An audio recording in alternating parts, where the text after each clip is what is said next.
ভারতের প্রথম বিশুদ্ধ সবুজ হাইড্রোজেন প্ল্যান্ট কোথায় চালু হয়েছে? জোরহাটে। কত সালে ভারতে বন্যপ্রাণী সুরক্ষা আইন প্রয়োগ করা হয়? 1972 সালে। নিম্নলিখিত কোন স্থানে বিশ্বের বৃহত্তম সৌর উদ্যান উদ্বোধন করা হয়েছে? কর্ণাটকে। কিয়োটো প্রোটোকল কোন সম্মেলনের সাথে সম্পর্কিত? জলবায়ু পরিবর্তনের সাথে। কোন পতঙ্গটি মাইক্রোফাইলেরিয়ার বাহক? কিউলেক্স মশা।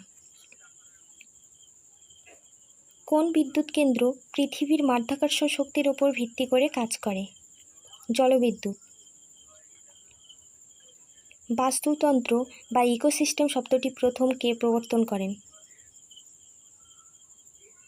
ট্যান্সলে।